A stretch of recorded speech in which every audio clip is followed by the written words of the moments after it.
자, 안녕하세요. 이행래입니다. 이름도 안 밝혔죠. 자, 이행래고요. 날씨는 항상 하는 게 그러더라고. 선생님 얼굴이 그리워서 인강으로 한번 설명회를 들어봤어요. 그랬더니 10년 전이나 5년 전이나 올해나 똑같이 첫 번째 날씨 얘기부터 하시네요. 이렇게 하더라고. 항상 설명회가 겨울에 있기 때문에 날씨 얘기하는데 춥죠 오늘. 여러분의 열정으로 가면서 추위를 다 녹이고 가세요. 조금 썰렁하긴 할 겁니다. 자, 이제 여기에서 전체적인 내용을 먼저 얘기하려고 하냐면 이 자료를 만들고자 할 때 고민이 많이 됐습니다. 그러니까 설명회를 얘기를 할 때 여러분들이 듣고 싶은 내용이 무엇일까?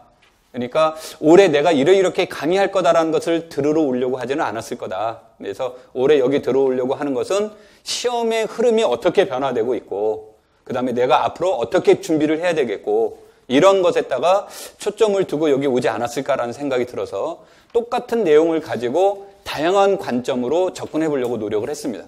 자, 그래서 먼저 이제 우리 프린트물 1페이지에 나와 있는 거죠. 1페이지 첫 장 넘기면 1페이지입니다. 1페이지에 보시면 이제 테이블이 먼저 나오게 되는데 이거는 2016년도와 2017년도에 문항이 어떤 문제들이 나왔고 하는 것들을 이제 비교를 한 겁니다. 그래서 실제 시험은 기입형이 8문제, 서술형이 11문제, 논술형이 1문항입니다. 논술형이 여기서 이제 지금 안 보이는데 논술형은 교과교육론 1문항에서 총 22문제가 나오는데 이거는 이제 정해져 있습니다. 이제 이렇게 이제 정해져 있는 거고요. 그 다음에 기입형 문제를 이제 다시 보시면 이 문제를 보면 기입형이 2016년도에는 6개 과목에서 출제가 됐습니다. 6개 과목에서 출제가 됐는데 미적분학이 2문제가 나왔고 확률과 통계가 2문제가 나왔었습니다. 2라고 쓴 건 2문제가 나왔다는 뜻이고요. 근데 2017년도에서는 7개 과목이 나왔고요. 확률 통계는 1문제가 됐고 미적분학은 이제 2문제가 됐습니다. 근데 이거를 이제 구분하려고 하는 것은 뭐냐면 이건 절대적 기준이 아니라는 겁니다. 그래서 이때 보시면 이산수학이 여기에서는 없었는데 여기에서는 이제 이산수학이 들어갔다 이런 식으로 이제 변화되는데 여기에 들어갔다고 해서 과목이 비중이 높아지고 그렇지는 않습니다. 그래서 이렇게 이제 변화가 됐다라는 거고 그 다음에 서술형은 총 13문항입니다. 13문항인데 4점짜리 11문항과 5점짜리 2문항으로 구성되어 있습니다. 그래서 여기에서는 이제 4점짜리 문제들은 이렇게 뒤어지는데 이제 작년과 이제 다른 점이 있다면 작년에는 확률 통계가 기입형에만 2문제가 있었는데 올해는 이제 기입형에서 1문항, 서술형에서 1문항 이렇게 이제 나왔다는 거죠. 그럼 서술형으로 기입형은 2점짜리고 서술형은 4점 내지 5점이니까 이건 이제 점수 비중은 상대적으로 올라갔다라고 이렇게 보시면 되겠고요. 그 다음에 이제 문항수가 서술형 5점짜리인데 2016년도에는 현대대수학하고 복수함수론이 나왔고요. 올해는 현대대수학하고 해석학이 나왔죠. 근데 여기에서는 현대대수학은 아마 변하지 않을 겁니다. 현대대수학은 변하지 않을 건데 여기에 들어가는 이 해석학 영역은 바뀔 수가 있습니다. 그러니까 기준이 뭐라고 보시면 되냐면요. 이 해는 복수함수론이 5점이 나온 겁니다. 여기서 1문제가 나왔고요. 여기에서는 2017년도에서는 기입형에서 1문제가 나왔고 서술형 4점짜리에서 1문제가 나와서 6점이 됐어요. 그러니까 이때보다는 점수가 문항수는 1문항이 늘어났고 점수는 1점이 늘어난 거죠. 근데 이런 약간의 차이는 이거는 출제자에 따라서 바뀔 수가 있어요. 바뀔 수가 있기 때문에 뭐 내년에도 5점짜리로 해석학이 나올 거다 이런 기준은 없는데 대수 파트에서는 정수론, 선형대수학, 이상수학, 현대대수학을 우리가 이제 대수 파트라고 하는데 여기서 이제 비중으로 따진다면 월등하게 현대대수학이 높기 때문에 아마 현대대수학은 변함없이 5점으로 나올 가능성이 높은 겁니다. 자, 그 다음에 논술형은 교과교육론이 계속 나왔는데요. 이따 이제 세부적으로 다시 들어가서 얘기하겠지만 논술형이 넘어가는데 이 논술형은 교과교육론 문제가 들어갑니다. 교과교육론이 들어가고 형식은 아까도 얘기했듯이 서론, 본론, 결론이라는 형식을 갖추면서 어떻게 이제 진행되느냐를 이제 보는 건데 전체적인 흐름은 이제 이런 식으로 시험 문제가 나왔다더라라고 보시면 됩니다.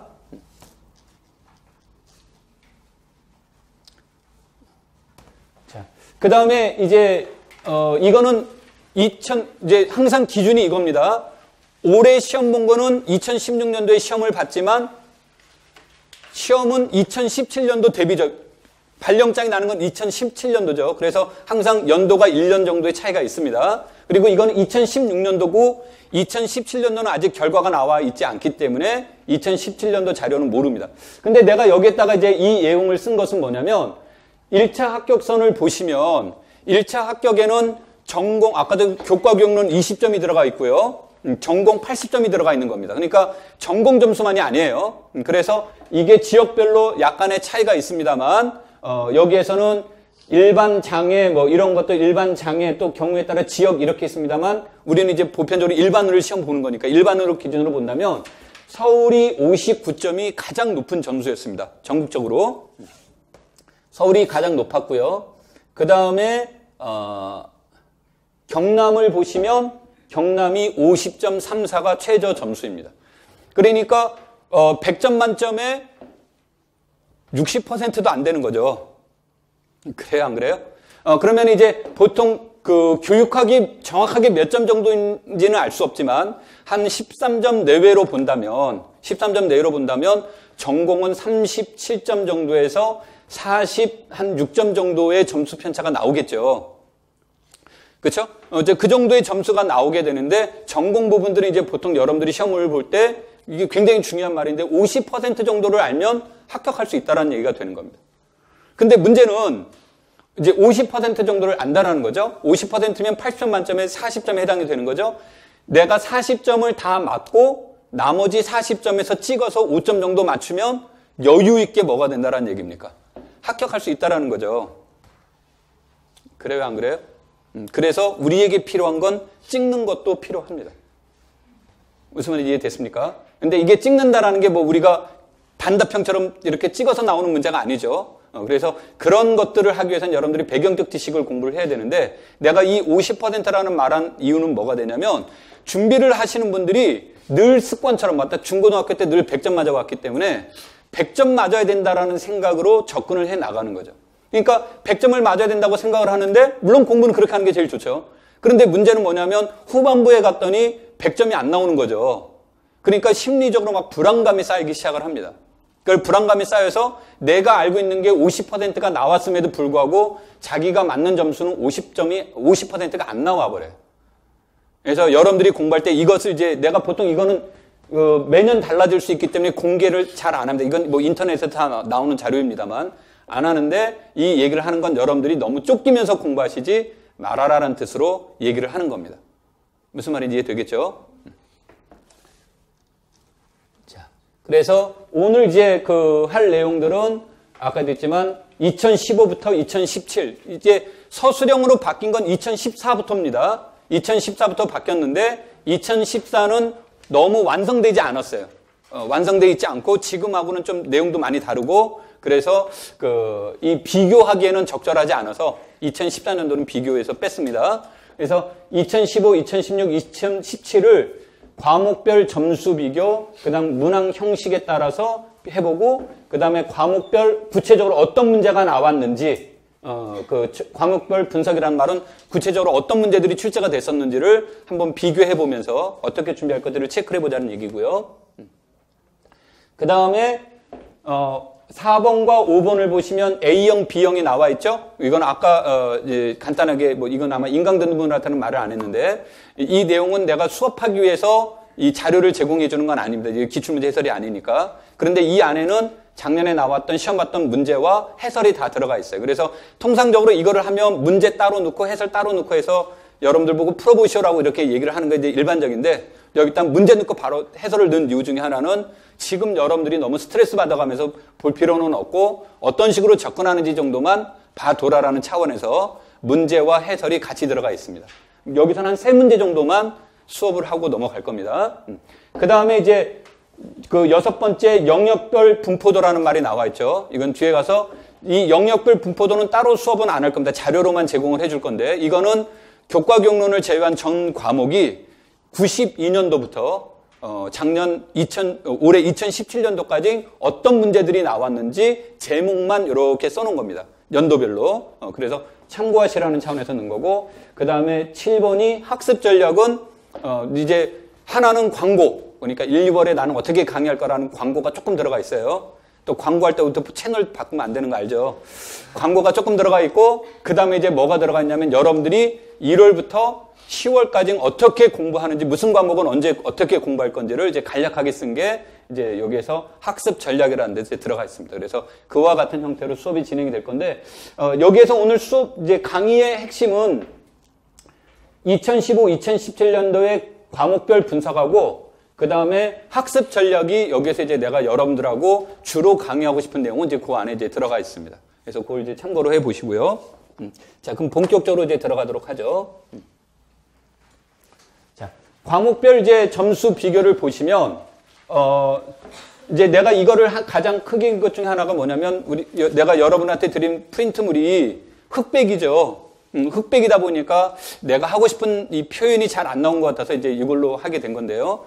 그래서 일단 과목별로 보시면 아까도 얘기했듯이 교과기억론이 25에서 35지만 대략적으로 수학은 30%다 이렇게 나온다고 그랬죠. 그래서 이제 24점 정도가 나오게 되고요. 현대대수학을 보시면 12, 11, 11이라고 나와 있는 것은 이 말을 쓴 이유는 점수는 약간씩 바뀔 수 있다는데 이 점수 배점은 어떻게 되어 있는 거냐면 절대 기준은 없지만 이걸 이제 교육과정평가원에서 전국에 있는 대학에 커리큘럼을 다 조사를 했습니다.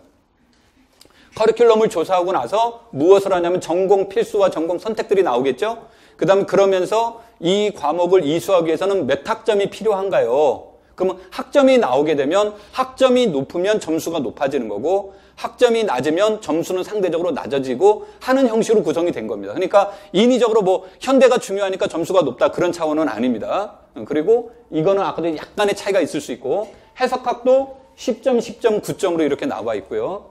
근데 해석학이 현대보다 안 중요하네. 그런데 해석학이 영역이 너무 넓어서 그렇습니다. 그러니까 영역적으로 본다면 뭐 유사하게 나오는 거고요.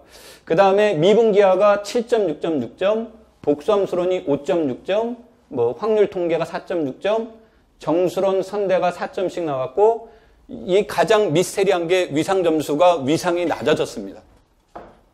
그러니까 위상 점수가 4점이죠.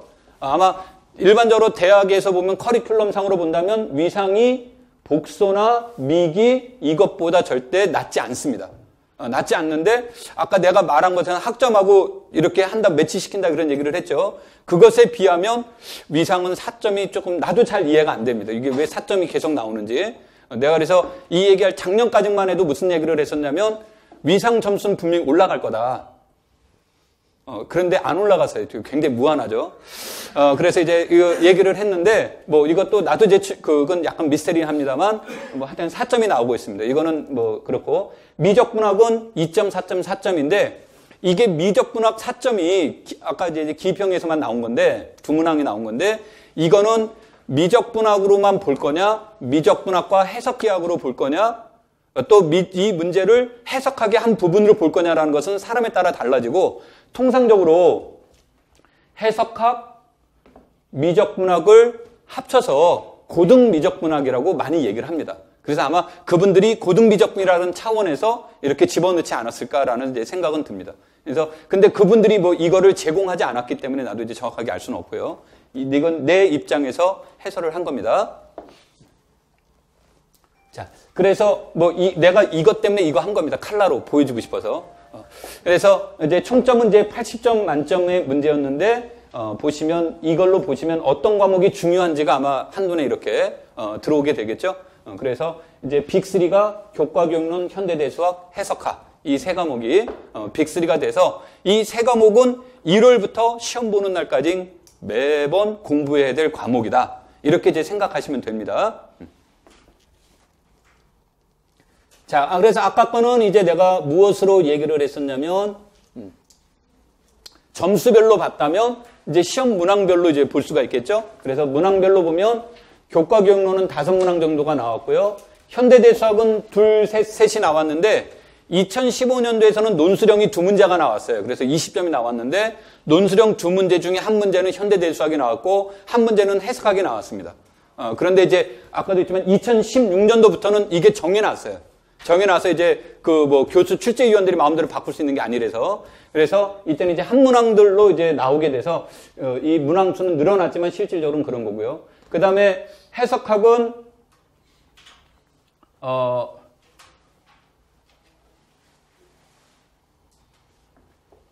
잠시만, 이게 뭔가가 해석하기 오타가 나온 것 같은데.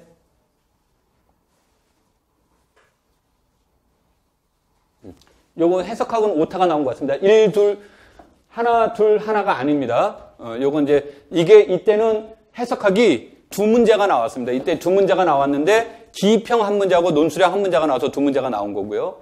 그 다음에, 여기에서는 그 세문항이 나왔습니다. 2016년도에는 세문항이 나왔는데 어떻게 나왔냐면 기평 한 문제, 서술형 두 문제. 그래서 이제 세문항이 나온 거고요. 2017년도에는 두 문항이 나왔습니다. 이거는 서술형 한 문항, 아니 서술형 두 문항이 나왔는데 4점짜리 하나와 5점짜리 하나. 이제 이렇게 나왔기 때문에 이 문제는 둘 이렇게 바꾸는 게 이제 옳을 것 같습니다. 이게 잘못되어 있고. 이제 문항수도 하나가 줄어들었고 점수도 1점이 줄어들었습니다. 자, 그 다음에 복소 함수로는 아까도 했듯이 2016년에는 한 문항이 나왔는데 이게 서술형 5점짜리가 나왔는데 2017년도에는 기평 2점짜리와 서술형 4점짜리 하나가 나와서 이제 중문항이 됐고 점수는 이제 1점이 올라갔고요. 확률 통계는 문항수에는 변함이 없었는데 점수가 이제 2점만큼 이제 차이가 났죠. 이거는 이제 2016년도에는 기평만 나왔다가 2017년도에는 기평 서술형이 나오면서 문항수에는 변함이 없고 이렇게 이제 제시가 점수만 변화가 된 거고요. 그 다음에 이산수학은 문항수는 변함없이 전부 다 한 문제였는데 점수가 2점이 줄어든 것은 뭐였냐면 이때는 서술형 4점짜리가 시험에 나왔다가 기평 2점짜리로 나오면서 이렇게 이제 바뀐 겁니다. 그런데, 이거 점수와 문항을 자꾸 비교해 보는 건 뭐냐면, 점수에 너무 연연해 하시면 안 된다. 이건 바뀔 수 있기 때문에 약간씩. 그래서 몇 문항 정도가 나와 있는지 전체적인 흐름을 이제 보시면 됩니다. 자, 그래서 요거를 이제 여러분들한테 보면 문항을 테이블로 그림을 그려보면 이렇게 되는데, 2016, 2017은 총 22문항이 이렇게 나왔습니다. 그리고 이제 앞으로 계속 22문항이 나올 겁니다. 자, 그래서, 이제 간단하게 이제 다시 보면, 그래서 아까 앞에서 했던 것처럼 기평이 8문항씩 나오고요. 그 다음에 서술형이 13문항이 나오는데 4점짜리가 11문항, 5점짜리가 2문항, 그 다음에 논술형 1문항, 이렇게 해서, 나오는데 2015 말고 2016, 2017은 앞으로 시험 문제가 나올 틀이 정해져 있는 겁니다. 그러니까 그걸 참고를 해서 보시면 되겠고요. 자, 이거를 이제 좀 더 구체적으로 이제 내용으로 보시면, 우리가 2016과 2017을 비교를 해봤더니 어떤 형태가 있었을까요? 라고 본다면 전반적으로 2016년도는 시험 문제를 개념을 파악하는 게 쉽지 않은 문제들도 있었고요. 개념이 파악됐다 하더라도 문제를 푸는데 많은 시간이 요구가 되는 문제도 많았고요. 그 다음에 가장 어려운 점 중에 하나가 뭐였냐면 그것을 주어진 공간, 이제 답안지가 4줄입니다. 4줄 안에 어떻게 답안지를 작성하기가 어떻게 할 것이냐라는 것이 곤란했던 게 2016년도의 문제였어요. 그런데 이제 그런 것에 비해서 본다면 2017년도는 시간 조절을 해줄 수 있게끔 기평 문제는 상대적으로 개념 파악이 좀 덜 어렵고 그리고 문제를 해결하는 데도 걸리는 시간이 좀 더 상대적으로 적게 걸리는 유형의 문제로 바뀌었습니다. 그래서 2016년도에 비해서 2017년도 문제는 기평만 놓고 본다면 시간적으로나 그 다음에 개념적으로나 조금 더 쉽지 않았을까라는 생각이 이제 드는 겁니다. 자, 출제 과목은 아까 이제 우리가 얘기를 했죠. 6개 과목과 7개 과목으로 이렇게 나왔다고. 자, 그 다음에 이제 서술형을 보시면 이때 이제 2016과 2017을 비교를 해봤는데 4점짜리와 5점짜리를 이제 보시게 되면 여기에서는 교과 기억론은 여기나 똑같이 세문항입니다. 여기 3자가 빠졌는데 세문항이 나왔고요. 그 다음에 여기에서는 이제 해석학은 여기에서 한 문제가 나왔고 여기에서 한 문제가 나왔고 그 다음에 이제 여기에서 이제 참고 예시될 건 뭐가 되냐면 나름대로 2017년도의 문제는 이렇게 상중하의 문제를 비교적 잘 구성되어 있다요. 2016년도는 중상상 뭐 이런 식의 문제만 나왔다면 2017년도는 상중하의 문제를 비교적 고르게 이제 배포가 됐다는데 그렇다고 해서 점수가 굉장히 그러면 쉬워졌으니까 올라갔을까요? 그런데 뭐 나와봐야 알겠지만 이렇게 점수가 생각보다 이렇게 높게 올라가지는 않았을 겁니다. 전체적으로. 그런데 여기에서는 이제 제일 어려운 문제는 뭐냐면 개념도 파악해야 되고 그 다음에 기존에 있던 알고리즘을 이해를 해야 되겠고 그거를 이용을 해서 문제를 해결하는 능력. 그래서 이제 보통 뭐 시험 출제위원들은 지금 내가 한 것처럼 분석하지 않습니다. 그 사람들은 이게 지식을 요구하는 문제냐, 이해를 요구하는 문제냐, 분석을 요구하는 문제냐, 뭐 문제를 해결하는 것을 요구하는 문제냐, 뭐 이런 식의 이제 답변을 제시합니다만 이제 우리가 본다면 이런 문제들이 이제 중 또는 상 이런 문제인데 이런 문제들이 좀 출제가 됐는데 이게 비교적 많았다는 겁니다. 이런 문제가. 그래서 아까도 얘기했듯이 2016과 비교해서 상급보다 점수는 이렇게 많이 다운되지는 않아요. 올라가지는 않을 거라고 이제 보는 거고요. 그 다음에 개념을 파악하면 문제를 이제 쉽게 그냥 개념만 파악되면 이제 답이 나오는 문제. 이런 문제들이 이제 올해 같은 경우는 이제 선형대 수학 서술형 문제가 이제 거기에 이제 해당이 됐습니다. 그래서 뭐 여러분들이 뒤에 자료를 이제 보시면 알겠지만 그런 문제들은 뜻만 알면 그냥 답이 나오는 문제. 그러니까 여기에서는 이제 어떤 문제들이 나올 수 있냐면 행렬식이라는 문제가 나오게 되면 행렬식에 대한 해석이 다양한 해석이 나올 수 있습니다. 그래서 행렬식에 대한 다양한 해석은 뭐가 되냐면 영어로 본다면 determinant of matrix니까 행렬의 판별식이죠. 그래서 뭐 우리가 중등학교에서는 행렬식이란 역행렬이 존재하는지 안 하는지를 단순하게 파악하는 문제, 이런 문제가 되는 거고 전공자들은 행렬식 그러면 이 행렬이라는 것은 선형 변환을 뜻하는 건데 행렬식이라는 것은 선형 변환이 역변환이 존재하는지 안 하는지를 확인하는 거죠. 그러니까 역변환이 존재한다는 말을 선형 변환 플러스 역변환이 존재한다는 말을 합치면 동형 변환이라는 말로 이제 사용되는데 동형인지 아닌지를 판정하는 것이 바로 뭐다? 행렬식의 이제 의미가 이제 주어지는 거고 또 다른 관점 중에 하나는 행렬식이 넓이의 문제가 되는 겁니다. 그래서 동형 변환이 이루어진다면 것은 선형 변환의 핵심적인 내용은 좌표계의 변환이에요. 좌표 변환. 좌표가 변환됐을 때 넓이는 변환될까요? 안 될까요? 문제가 되겠죠. 그래서 일반적으로 행렬식의 크기만큼 넓이의 사이즈는 변화가 되는 겁니다. 그러니까 만약에 처음에 면적이 5였는데 행렬식이 뭐 3이었다 그러면은 그것에 의해서 대응된 도형의 넓이는 3 곱하기 5에서 15 뭐 이런 식으로 나온다라는 거죠. 그런데 회전 변환이나 아니면 크기가 1인 변환 같은 경우 또는 기저만 바뀌어지는 문제, 이런 문제가 나오게 되면 이런 것들은 무엇이 변화되지 않는 거냐면 넓이가 변화되지 않습니다. 그러니까 작년의 문제가 이제 그런 문제였죠. 그래서 무엇이 되냐면 정규, 직교, 기저에서 하고 막 말을 굉장히 어렵게 얘기를 하는데 정규, 직교, 기저라는 얘기는 사이즈가 1인 거죠. 크기가. 그래서 크기가 변화되지 않는 문제가 됩니다. 크기가 변화되지 않으니까 회전하기 선형 변환을 보내주기 전이나 보낸 후나 넓이에는 뭐가 된다? 변함이 없다가 된다면 보낸 이후에 굳이 구할 필요 없다죠. 어디에서 먼저 구해버립니까? 정역에 있던 데서 넓이를 구한 것이 요구되는 거죠. 그러니까 그 말뜻만 알면 그냥 답이 나와버리는 거예요. 이제 그 말만 알면 정석이 아니라 수원이죠. 수원에서 나오는 것만 알면 그냥 푸는 문제. 이제 그런 문제가 이제 출제가 됐는데 아까도 했지만 이걸 해석하고 있느냐 못하느냐가 이 문제를 푸는 열쇠가 되겠죠. 그 다음에 정리를 이용하여 문제를 요구하는 문제. 그래서 기존에 있던 정리를 이제 알기만 하면 이제 문제를 푸는데 이 기존에 있는 알고리즘에 바로 대입하는 문제가 나오면 한데 기존에 있던 알고리즘에 바로 대입만 하면 한데 기존에 있던 알고리즘을 조금 더 해석해야 되는 문제. 이 정도 되면 이제 난이도가 중정도로 올라가는데 그런 문제가 이제 확률과 통계라든지 미분기하학이라든지 이런 문제들이 이제 거기에 이제 해당이 됐습니다. 그런데 요 문제들은 상대적으로 적었어요. 아까도 얘기했지만 이게 총 13문항이라고 그랬죠. 13문항인데 요런 정도의 문제가 이제 나는 3문제라고 넣었지만 뭐 사람에 따라서 4-5문제가 늘어날 수는 있겠지만 상대적으로 많은 편은 아닙니다. 그래서 상대적으로 여기가 많은 편의 문제이기 때문에 이렇게 문제가 아주 쉬웠다 이렇게 말할 수는 없습니다. 전체적으로. 근데 2016년도에 비한다면 시간은 조금 더 여유가 있었다. 2016년도는 시간이 굉장히 부족했는데 상대적으로 좀 더 시간적 여유가 있었다라는 것이 나오겠고요. 그 다음에 이제 교과기억론은 이제 논술형이죠. 논술형은 교과기억론이 나오는데 이거는 이제 가장 큰 차이는 이 둘의 가장 큰 차이는 이때는 현행교육과정, 즉 2009 개정교육과정, 현행교육과정이 나왔다고 여기는 2015 개정교육과정을 요구했다는 거죠.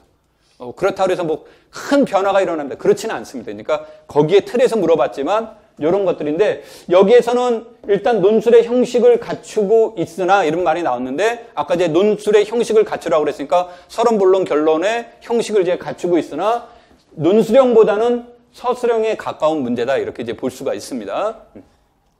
그래서 여기에서는 기본적인 논술을 갖추고 지도서 분석과 교육과정 등을 복합적으로 요구하는 문제다라고 나왔는데 그래서 이거를 이제 여러분들이 나중에 교과교육론을 보시면 물론 굉장히 많은 책들이 있습니다만 여러분들이 필독서가 3권이 아니에요. 책으로 따진다면 10권도 넘습니다만 이제 그 기본적으로 3가지를 꼭 읽어야 되는데 이 중에 하나가 수학 교육학 신론 뭐 특정 책을 선택해서 좀 그렇습니다. 하여튼 그 신론 그 다음에 교육과정과 교재연구 이 2가지 책이 기본적인 언어는 그 책에서 나왔다고 보시면 됩니다.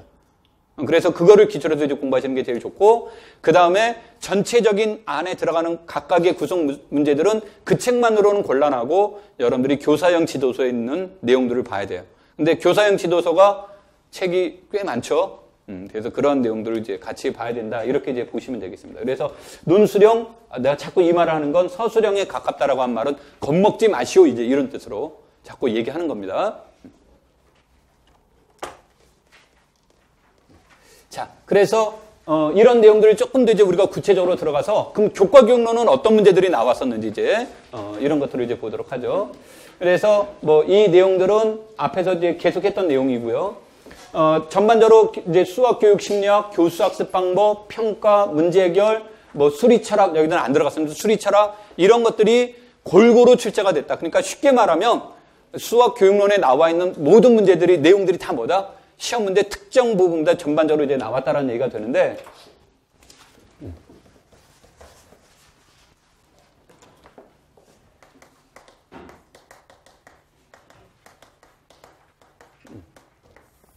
현행 교육과정은 7차 교육과정입니다. 물론 개선이 되고 개정되고는 있지만 여전히 7차 교육과정이에요. 그러면 7차 교육과정을 최초에는 7차 교육과정은 수학과에서는 2가지에 다 초점을 뒀죠. 2가지가 뭐냐면 학습자 중심의 교육과정. 그래서 학습자 중심의 교육과정이라는 것과 단계형 수준별 교육과정을 이루었죠.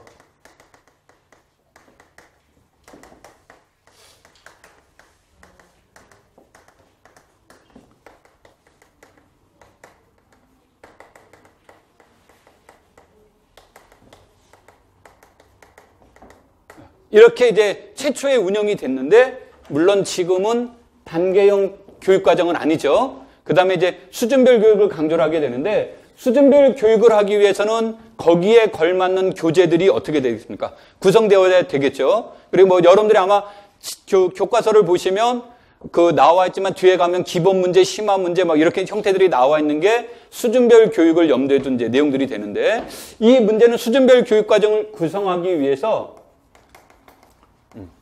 이것을 구성하기 위해서는 어떤 요소를 가지고 해야 될까요? 하는 이제 철학적 입장을 생각을 해봤어요. 그랬더니 여기서 이제 3가지의 기초를 해서 얘기를 합니다. 그것이 하나가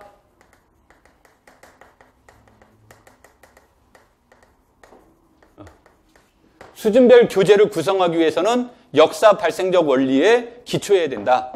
2번째, 점진적 수학화의 원리를 따라야 된다. 3번째가 구성주의 원리를 따라야 된다는데 이때 이 구성주의라는 말을 쓰면서 뭐라고 표현됐냐면 좀 더 엄격하게 얘기를 한다면 사회적 구성주의라고 볼 수 있다. 이렇게 이제 나와요. 구성주의라는 말보다. 그러면 내가 이 말을 하려고 하는 것은 그럼 여기에서 보면 이 2가지로는 누구의 이론과 관련성이 있습니까?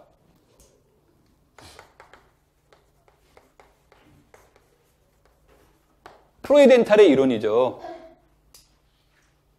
그렇죠?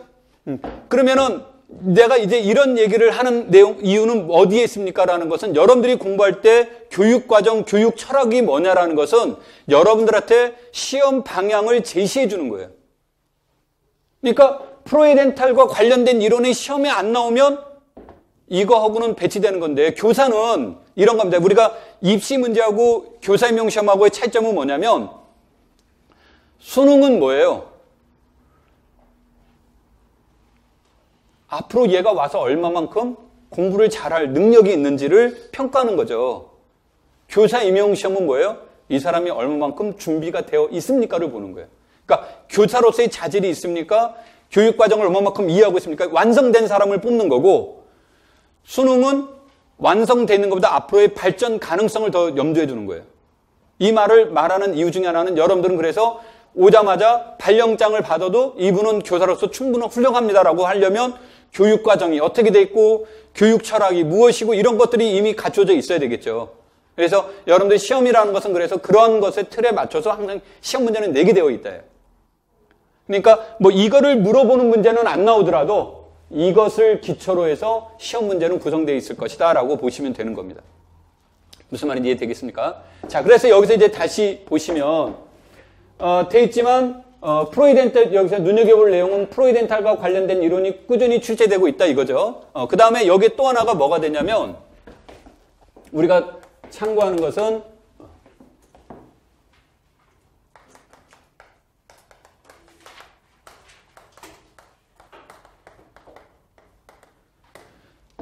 우리가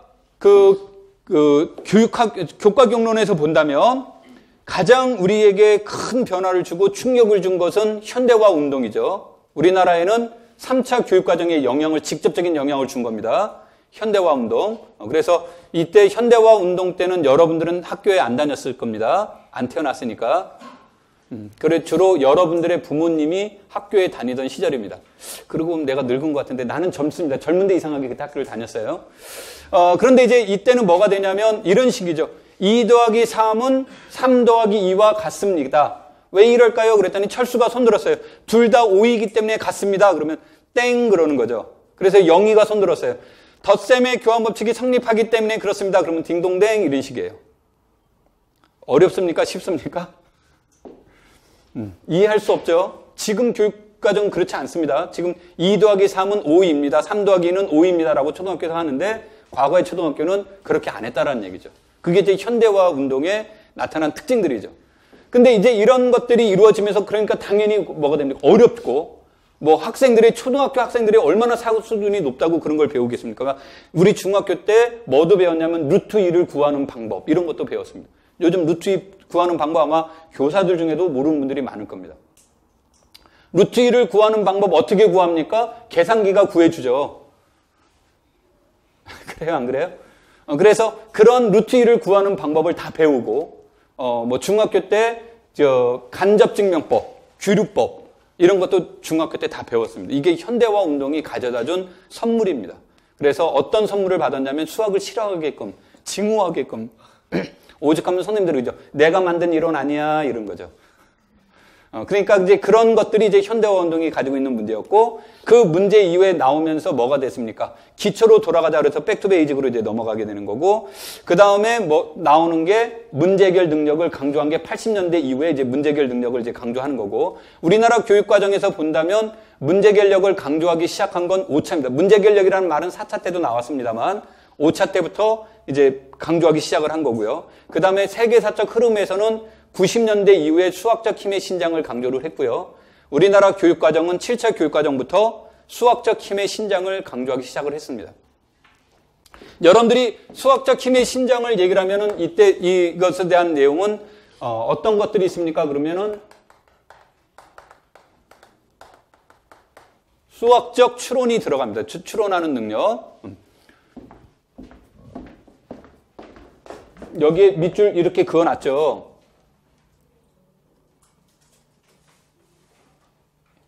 이렇게 불행하게도 지금 한 페이지에 다 안 들어갑니다만.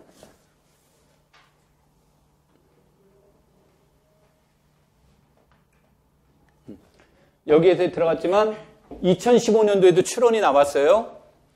2016년도에도 추론이 나왔어요. 2017년도에도 추론이 나왔죠. 그래서 추론이 보통 하나의 내용이 3년 이상 나오는 경우가 거의 없습니다. 거의 없는데 추론이 이제 3년째 나오는데 이건 내가 봤을 땐 지속적으로 나올 가능성이 높은 거예요. 자, 그 다음에 여기에서 보면 프로이덴탈의 교수학습 이론이 나와 있죠. 교수학습 이론, 역사발생적 원리가 나왔죠. 여기에서도 보시면 프로이덴탈의 국서적 조직화 문제가 나왔단 말이에요. 그러니까 이런 것들이 왜 나올까요? 라고 얘기를 할 때 이제 사람들이 이런 그 근본적인 것을 잘 모르는 사람은 야, 이제 3년 연속 나왔으니까 지겹다. 내년에는 안 나올 거야. 이렇게 생각하면 안 된다는 겁니다. 그러니까 이런 것들을 냈을 때 그 낼 만한 이유가 있다라는 거죠. 그 다음에 여기서는 강조를 하지 않았습니다만 여기서 보시면 수학적 모델링 문제가 나왔고요. 그 다음에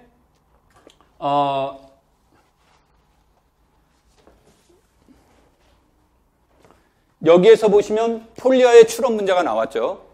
그 다음에 여기에서 보시면 폴리아에 또 뭐가 나왔습니까? 문제결에 나왔죠. 그래서 폴리아가 물론 3년 연속은 아닙니다만 폴리아 이론도 상당히 중요하게 나오게 되는데 다시 이쪽으로 와서 볼게요. 수학적 힘의 신장 그러면 우리가 이제 5가지의 구성 요소라고 얘기를 합니다. 그래서 하나가 수학적 추론 능력, 그 다음에 두 번째가 문제 해결 능력, 그 다음에 세 번째가 내가 글씨를 잘 써서 의사소통 능력, 그 다음에 네 번째가 개념 간, 영역 간 연결 능력, 다섯 번째가 수학적 태도를 얘기를 합니다. 그러면 시험 문제는 뭐 이 두 가지는 뭐 시험 문제 곳곳에서 배워 있습니다라고 얘기할 수 있습니다만 이 문제들은 여러분들이 실제 시험에서 전공에서도 나오기도 하지만 교과 경론에서도 지속적으로 나오는 문제들이에요. 그러니까 이게 7차 교육과정이 계속 개정되고는 있지만 근본 철학은 변화되지 않았다. 그래서 교육과정이 7차인 거예요. 계속. 그래서 근본 철학이 바뀌지 않았기 때문에 여러분들이 공부를 하실 때 이런 데다 포커스를 두고 이제 공부를 해 나가는 겁니다. 자, 그래서 이런 것들이 이제 얘기가 나오는데 문제에서 보시면 내가 이제 무슨 내용들을 얘기를 했냐면 여기서 수와 연산, 그 다음에 뭐 함수, 수와 연산, 뭐 도형, 함수, 도형, 확률과 통계, 이게 나오는데 이거를 쓴 이유 중에 하나는 이게 지도서 문제를 가지고 출발을 해요. 지도서의 내용을 출발을 하는데 답변은 교재 연구, 그 다음에 아까 수학교육학, 신론, 답은 거기서 나오는 거예요. 모델은 지도서에서 나오고 답은 다른 모델에서 나오는 형태입니다. 그런데 뭐 문제가 굉장히 어렵습니까? 굉장히 어렵지는 않지만 항상 우리는 처음 보는 내용은 어떡합니까? 어색하죠. 어색하다 보니까 어렵게 느낄 수 있다는 겁니다. 내용이 어렵지는 않음에도 불구하고. 그래서 여러분들이 꼭 그런 데다가 맞춰줘야 되고 여기에다가 이제 이런 것들이 강조되고 있으니까 체크를 해보시면 됩니다. 이런 것들에 더 관심을 가져라 이런 얘기입니다. 그래서 밑줄 친 것을 강조한 이유는 얘가 꼭 나왔습니다가 아니라 이런 것들에서 보듯이 이런 것들을 이제 참고해야 된다는 얘기가 나오는 거고, 그 다음에 여기서 이제 여기에서는 근본 철학에는 들어가 있지 않습니다만 우리가 교육과정이 개정되면서 계속 점점 강조하는 것 중에 하나는 정의적인 측면이 돼요. 근데 이거를 좀 생뚱맞게 얘기를 하면 수능은 수렴적 사고를 요구합니다. 수렴적 사고라는 얘기는 답이 하나로 모여지는 거죠. 그런데 최근에 교육은 수렴적 사고보단 발산적 사고를 요구를 해요. 그런데 뭐 이와 같은 폴리아의 방법 이런 것으로는 발산적 사고를 받아들일 수가 없어요. 이게 상당히 어렵습니다. 그래서 이런 발산적 사고를 요구하는 것들이 이제 대표적인 것이 뭐가 돼요? 라카토스의 중경험주의라든지 사회적 구성주의라든지 이런 것들이 그 다음에 또는 뭐 문제로 본다면 개방형 문제라든지 이런 것들이 이제 점차 강조되고 있다.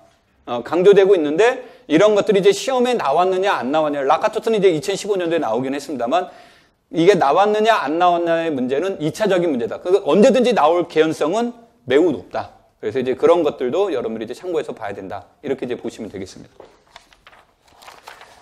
오케이?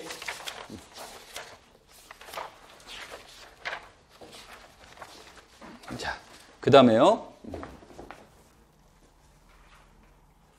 이제 여기에 나와 있는 게 아까 내가 요거 여러분들한테 꼭 봐야 될 내용이 막 썼는데 뭐라고 했지 잘 모를까봐 다 써놨습니다.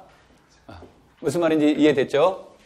뭐 내가 특정한 책을 선택해서 좀 미안하긴 하지만 어쩔 수 없습니다. 그러니까 어쩔 수 없다는 건 이건 내가 저 책보다 더 좋은 책이 있어 이렇게 말을 해도 실제 시험 문제 언어 이거하고 제일 맞는 언어는 요거이고 그 다음에 독자들이 읽기에 비교적 제일 무난하다.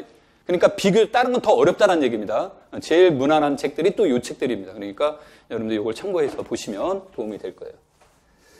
자, 그 다음에 이제 대수학인데 대수학을 갖다가 이제 크게 현대대수학, 선형대수학, 정수론, 이산수학이라고 넣었죠.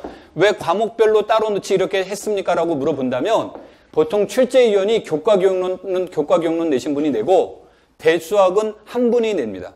통상적으로. 그래서 선형대수학이 약간 바뀔 때도 있긴 하지만 대체로 저 문제들을 이제 대수학 전공자가 일반적으로 냅니다. 그래서 이거를 하나로 이렇게 묶어놓은 거고요. 그 다음에 이제 뭐 프린트 나중에 보시면 뒤에 가면 해석학도 이렇게 묶어놨고요. 그 다음에 미분계하고 확률통계 따로 묶어놨죠.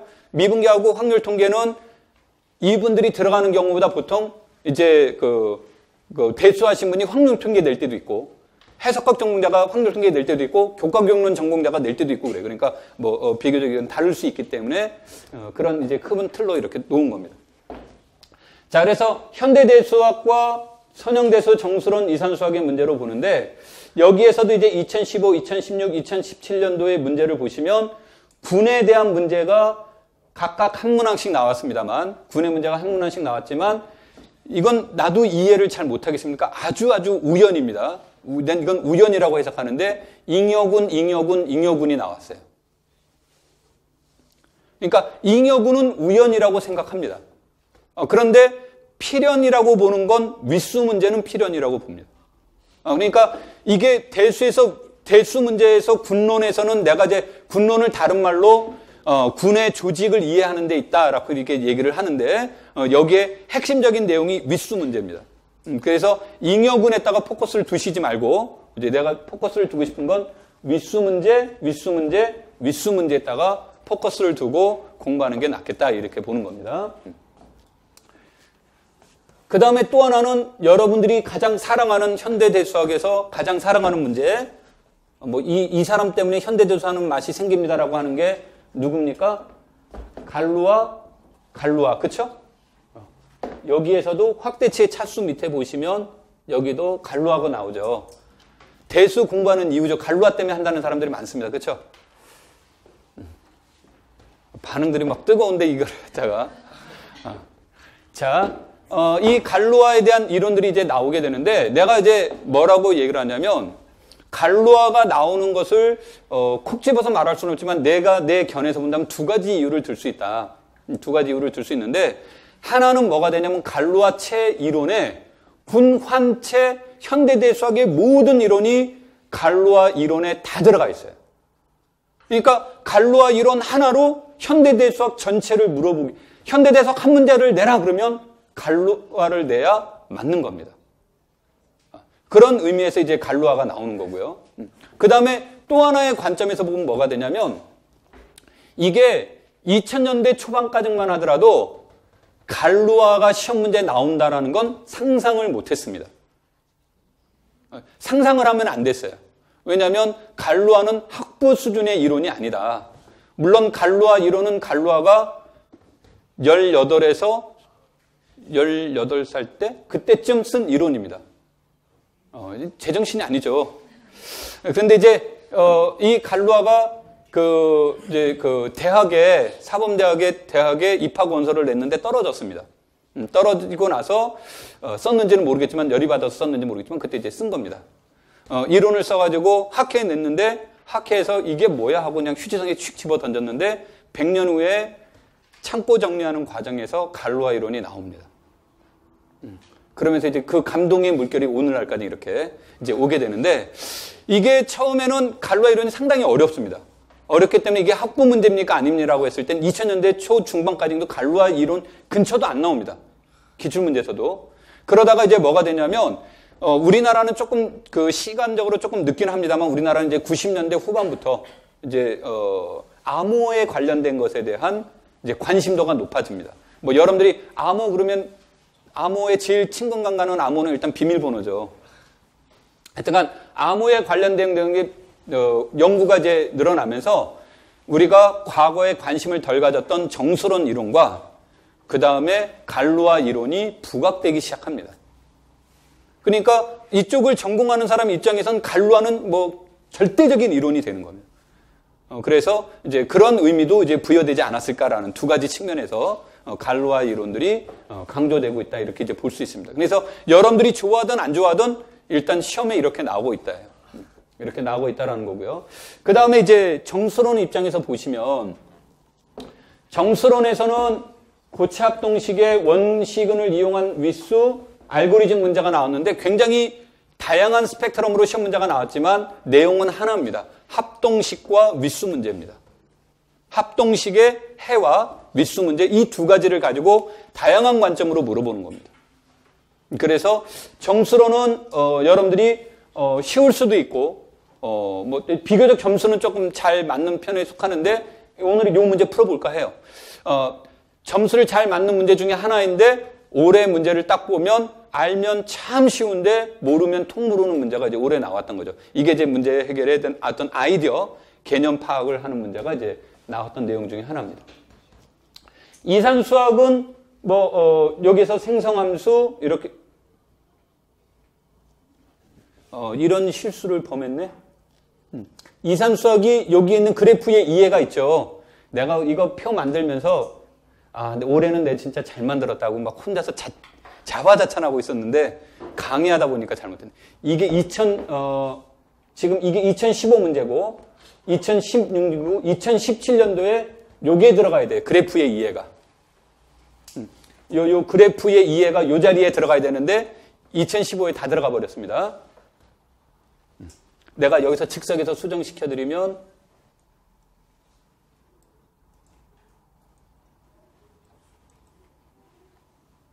이해가 여기로 또 들어가야 돼요. 이렇게 같이 들어가야 됩니다. 자, 이래서 이제 이런 내용들이 나오는데 물론 이산수학의 목적이 뭡니까? 라고 한다면 이산수학의 목적은 최적화 이론이에요. 최적화 이론이 이산수학의 목적이 되는데 이 최적화라는 것을 하기 위해서는 어떤 내용들이 돼야 될까요? 그러면 수세기 문제, 세기 문제가 난다든지 그 다음에 그래프 이론이라든지 알고리즘이라든지 이런 것들이 최적화 이론에 이제 필요한 거죠. 그런데 시험 문제는 이제 최적화를 직접적으로 물어보는 문제가 이제 채색 문제 같은 경우가 물어보면 이제 직접적인 문제가 되는 거고요. 간접적인 문제가 나오면 알고리즘을 물어본다든지 세기 문제를 낸다든지 그래프에 대한 문제를 물어보면 간접적인 문제가 되는 겁니다. 그래서 시험 문제는 이론적으로는 최적화를 알아보는 거지만 시험 문제는 최적화를 물어보는 경우는 좀 드뭅니다. 최적화를 물어보는 것보단 보통 그래프의 관점인데 대표적인 내용이 그래프와 생성함수가 한 80, 90%를 주를 이루고 있다. 지금까지 모든 문제들을 이제 살펴보면. 그래서 거기에 관점에서 보시면 되는데 올해는 2점짜리라서 그런지 몰라도 그래프의 뜻만 알면 답안지가 나오는 그러한 유형의 문제가 나왔습니다. 뒤에 가서 이것도 간단하게 다뤄볼게요. 자, 그래서 문항수는 5문항, 6문항, 6문항인데 점수는 24, 23, 21 점점 줄어들죠. 내년에는 절대 줄어들지 않습니다. 반등하면 반등했지. 무슨 말인지 이해됐죠? 그러니까 최소한 요 정도는 나올 거다. 이렇게 이제 보시면 됩니다. 자, 그 다음에 이제 해석학을 보시면 해석학도 아까도 얘기했듯이 실해석학, 미적분학, 위상수학, 복수함수론을 내가 해석학 영역에 넣습니다만 보통 이제 전공자들은 실해석학, 미적분학, 위상수학 빼고 실해석학, 미적분학, 복수함수론을 해석학 영역에 일단 묶고 위상수학은 원래는 다른 영역으로 넣어야 맞습니다. 넣어야 맞는데 아까 얘기했듯이 출제위원이 낼 때 이 문제들은 같이 낸다라고 이제 입장에서 요걸 하나로 이제 묶어 놓은 겁니다. 자, 미적분학은 미적분학의 문제를 보시면 미적분학은 중적분, 중적분이 계속 나왔죠. 그래서 중적분 문제가 이제 하나 이제 계속 나올 가능성은 굉장히 높습니다. 계속 많은 거고 그 다음에 이제 여기에서 또 하나의 영역은 무엇일까요? 라고 얘기를 했을 때 이 문제를 선적분의 문제의 관점으로 넣을 거냐 아니면 면적분이냐 아니면 도함수에 관련된 내용이냐 이런 것들을 볼 수 있는데 면적분이 나온 지는 꽤 오래됐습니다. 이게 면적분이 나온 게 내 기억이 맞으면 99년도인가 그때 나왔는데 이게 99년도에 나왔을 때 지금 아주대에 계신 박모 교수님이 낸 문제인데 이분이 내고 나서 굉장히 뒷얘기입니다. 나도 개인적으로 모르니까. 뒷얘기는 그 교육과정 평가하고 이분하고 굉장히 싸움이 많았대요. 이거를 교사 임용 시험에 내면 어떡합니까? 이런 문제였고 평가원에선 그럴 거면 니네들이 내지 왜 나한테 요구했니? 라는 게 이제 방 교수님의 이제 얘기였고 그러고 나서 이제 내가 앞으로 2번 다시 여기 오나 보자 그러고 이제 냈는데 그분이 2번인가 3번인가 수정을 했대요. 자꾸 어려우니까 바꿔주세요. 어려우니까 바꿔주세요 했다가 마지막에 끝까지 면접분만 낸 겁니다. 그래서 이제 여기 성격 둘 싸움에서 방송의 승이죠. 그리고 임용 본 사람들은 슬픔에 젖은 겁니다. 뭐야 이거 하고. 왜냐면 처음 나온 문제였으니까 면접분이 어렵다 싶다를 떠나서. 그런데 보통 면접분을 교사 임용에 넣어야 된다라고 하는 분들도 있고 안 들어가야 된다라고 하는 분들도 있는데 선적분, 면접분은 이제 기본적으로 이제 다뤄져야 되는데 다양성 측면에서 본다면 선적분이 더 다양합니다. 면접분은 알고리즘적 측면에서 접근하면 되겠고 그 다음에 이제 선적분, 면접분은 보통 수학자들이 만든 이론이 아니에요. 다 공학자가 만든 이론입니다. 공학자들이 필요에 의해서 만들었는데 수학자에게 물어봤는데 수학자가 모르는 거죠. 우리는 이런 문제를 다뤄본 적이 없으니까. 유체의 흐름, 전기장, 우리가 언제 전기장, 전기하고 얘기했습니까? 그러니까 이런 것들에 대한 변화 관계를 알아보려고 하는데 수학의 도움을 못 받은 거죠. 그래서 그린이라든지 맥스웰이라든지 이런 사람들이 이제 전부 다 그 공학자입니다. 공학자들이 수학 이론을 만든 겁니다. 그래서 스토크스라든지 수학자보다는 공학자에 가깝다 이렇게 이제 보시면 되는데 그래서 면접분의 관점보다는 그냥 그 선적분 정도까지 이렇게 이제 보는 게 더 나을 거는 같습니다. 그래서 중적분 문제는 계속 나온다고 보는 거고 나머지 한 문제는 선적분 또는 저기서 얘는 접선의 기울기라고 얘기했습니다만 매개 변수상에서 이제 접선의 기울기와 관련된 내용이 나온 거고 그 다음에 올해 나온 건 이제 선형기획법. 그러니까 선형계획법이구나만 알면 그냥 답 딱 쓰면 30초짜리 문제입니다. 아까 2점을 얻기 위해서는 5분을 준다고 그랬는데 저거를 구하는 데는 30초만 되는데 선형계획법을 모르면 이제 저거 하는 거고 또 가끔가다 시험 볼 때 아주 착한 사람들이 있어요. 뭐가 되냐면 선형계획법인지 뻔히 알면서도 그래도 내가 절차라는 게 있는데 절차를 밟아요. 기입형은 절차 없습니다. 과정도 없고요. 뭐만 맞추면 됩니까? 답만. 아무리 과정이 좋아도 답 틀리면 다 틀리는 거예요. 그래서 이때는 여러분들이 아는 그냥 답대로 이제 쓰시면 되고. 하여튼 이때는 이제 중적분이라는 게 계속 나왔다라는 거고. 그 다음에 이제 여기에서 해석학 파트를 이제 보시면 해석학에서는 여기에서는 이제 평균 이런 게 나왔지만 함수형급수 문제가 나왔고요. 여기에서는 함수열 문제가 나왔는데 함수형급수나 함수열이나 기본적으로 함수열이라고 생각하시면 됩니다. 그래서 함수열의 문제가 세 문항 중에 한 문제가 나올 가능성이 매우 높다. 그리고 올해도 이제 어김없이 나왔고 그래서 그런 함수열의 문제들을 여러분들이 이제 중간적으로 봐야 되고 그 다음에 이제 여기서는 테일러 급수 문제가 이제 나와 있고 하는데 이때도 여러분들이 이제 이 해석학은 세 문항 정도가 되는데 문제는 이제 급수 문제예요. 그래서 급수 문제를 미적분학에서도 취급하기도 하고 어디에서도 취급합니까? 해석학에서도 취급을 하죠. 그래서 이런 것들은 어느 영역에서 낼 것이냐 약간의 차이는 있겠지만 여하튼 이런 것들을 기초로 해서 이제 시험 문제가 나왔다라는 거고요. 그 다음에 재밌는 거는 위상수학이에요. 위상수학이 나는 위상수학을 전공자는 아닙니다만 매년 출제위원 하신들한테 감동을 합니다. 교사 임용 시험에 진짜 제일 잘 낸 문제는 최근 몇 년 동안 개인적으로 따져라 그러면 1위는 위상수학이다. 위상수학은 더 이상 시험 문제 나올 게 없어요. 낼 거 다 냈습니다. 그러니까 보시면 반복적으로 시험 문제가 계속 나와요. 이 문제 문 거 또 묻고 또 묻고 또 묻고 그래요. 그래서 뭐만 바꾸냐면 토폴로지를 바꿉니다. 그러니까 결국은 위상수학에서는 토폴로지를 어떻게 해석하느냐의 문제가 돼요. 해석하느냐의 문제가 되는데 아까 내가 감동한다라는 건 매년 만드는 분들이 옛날에 만들었던 틀에다가 시험 문제를 넣는 게 아니라 그분들이 토폴로지를 매년 개발해낸다는 겁니다. 이거 생각보다 어려운 문제입니다. 생각보다 어려운 문제인데 이런 거를 만들었다는 것은 상당히 성의 있기도 하지만 반대로 시험 보는 사람 입장은 매년 새로운 뭐를 보는 겁니까? 토폴로지를 이제 보는 그런 불행함이 있는 거죠. 그렇다고 해서 시험 문제 언어는 모르는 단어 없습니다. 다 아는 단어만 나옵니다. 그런데 문제 풀려면 몸은 누굽니까? 여러분 잘 모르지, 이미자 선생을. 노래 이미자 잘 모릅니까? 몸은 이미자인데 마음은 뭐 소녀시대? 요즘은 소녀시대보다 누가 더 인기 좋습니까? 여자친구가 더 인기 있나? 그 여자친구라고. 이제 이런 형태죠. 이제 시험장 가면 몸 따로 마음 따로 다 다르다라는 얘기가. 그래서 이런 것들을 공부하는 방법은 뭘까요? 그랬을 때 공부하실 때 제일 중요한 건 답을 구하는 거. 그러니까 이런 문제가 나오면 페포, 컴팩트 여기다 포커스를 두고 공부하면 안 된다는 겁니다. 여기에서도 내부 페포 경계가 나왔고 여기서는 연결성 문제가 나왔죠. 그러니까 거기에다가 포커스를 두고 공부하면 모델이 틀리기 때문에 시험 문제 틀려버려요. 그러면 여기에다 뭐를 둬야 되느냐? 토폴로지, 거리함수로부터 만든 토폴로지가 어떤 성격을 지니고 있는가. 그래서 그런 것들을 여러분들이 훈련을 통해서 내 거로 만드는 훈련을 해야 돼요. 그러니까 책에 있는 것 중에서 뭐가 되냐면 토폴로지를 인정하고 공부하는 사람과 토폴로지를 인정하지 않고 내가 토폴로지라는 것을 밝히고 공부하는 사람이 다른데 여러분들한테는 토폴로지를 인정하고 공부하는 것보단 토폴로지를 확인해보고 그 다음 단계로 넘어가는 공부를 하는 게 위상 공부의 최고다 그런 얘기죠. 그렇다고 우리가 새로운 이론을 토폴로지를 계속 만드는 건 생각처럼 쉬운 문제도가 아니고요.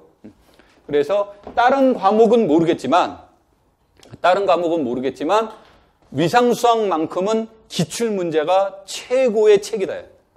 다른 과목은 모르겠지만 내가 위상수학은 기출문제가 최고입니다라고 말한 이유는 뭐냐면 뭐가 제일 다양하게 나와야 돼? 토폴로지가. 어떤 책을 보든 간에 토폴로지의 이그젠플이 유사합니다.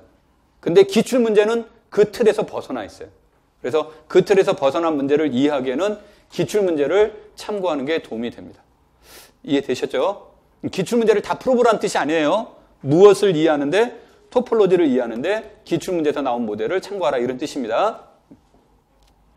자, 그 다음에 복수함수론은 여하튼 복수함수론의 핵심은 복수 적분입니다. 복수 적분인데 이때 여기에서도 그렇고 여기서도 그렇고요. 실질적으로 물어본 건 로런트 급수가 핵심적인 내용이 되는 겁니다. 직접적으로 로런트를 물어봤건 안 물어봤건 중요하지 않다. 실질적으로는 로런트 급수가 이제 핵심이 되는데 여기에서 복수 적분을 하는 데 있어서 필요한 것은 유수 정리가 되는데 유수를 구하는 방법은 뭐가 될까요? 그럴 때 이때 나타난 시험 문제의 특징은 과거의 시험 문제는 알고리즘이 있어서 그 알고리즘의 문제를 딱 집어넣으면 그냥 답이 툭 튀어나왔는데 최근의 문제는 알고리즘에 대입을 시켜도 답이 안 나온다는 겁니다. 그래서 여러분들이 이러한 것들을 할 때는 급수 전개를 하는 방법을 실질적으로 다양한 관점으로 전개해 나가야 되는데 과거에 알려진 이론으로도 풀이하는 문제도 있지만 이제 우리 전문용어로 노가다라고 하는 거죠.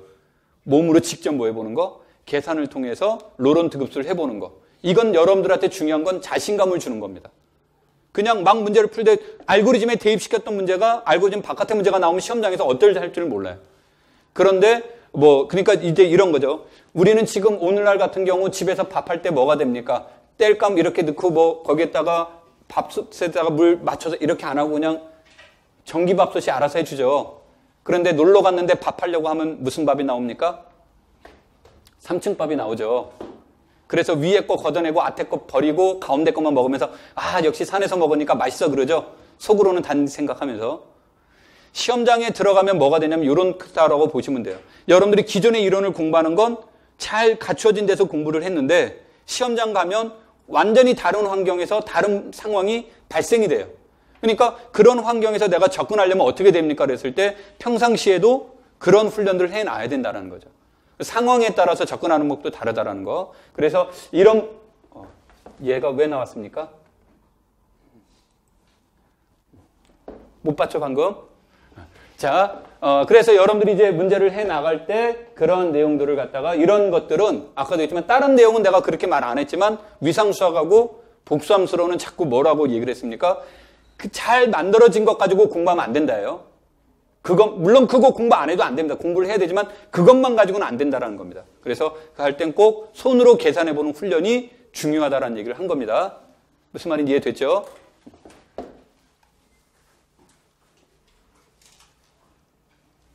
자, 그 다음에 이거는 따로 강의를 안 하겠습니다만 우리가 보통 해석기하학은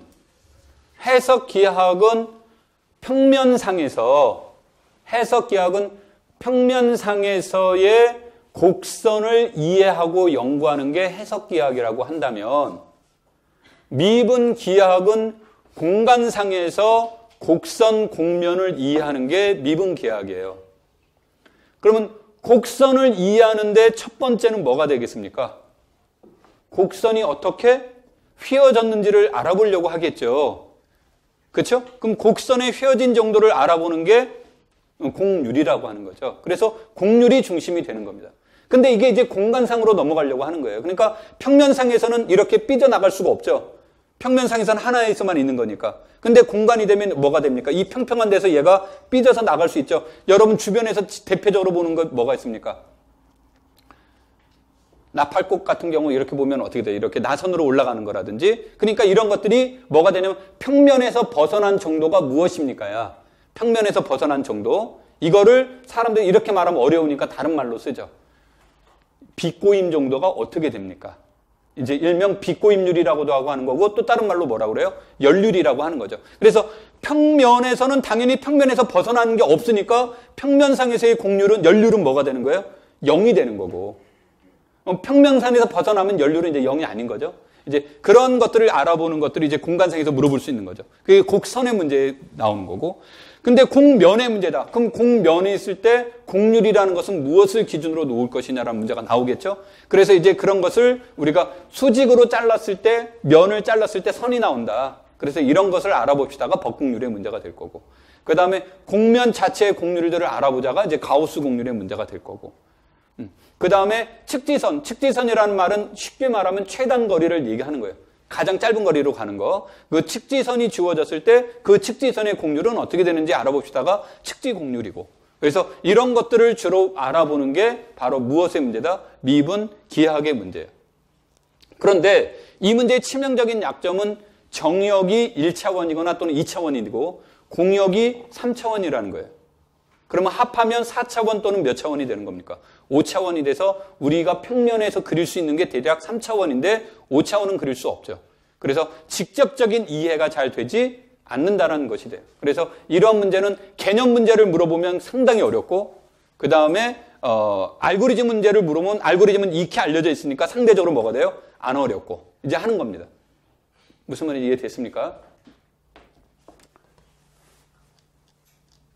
자, 그런 것들이 이제 나오고 그 다음에 이제 조금 쉬었다가 이제 여러분에게도 에너지가 필요하죠. 그래서 조금 쉬었다가 기출문제 몇 문제 분석해 보면서 앞으로 어떻게 공부해야 될지를 같이 생각해 보도록 하겠습니다.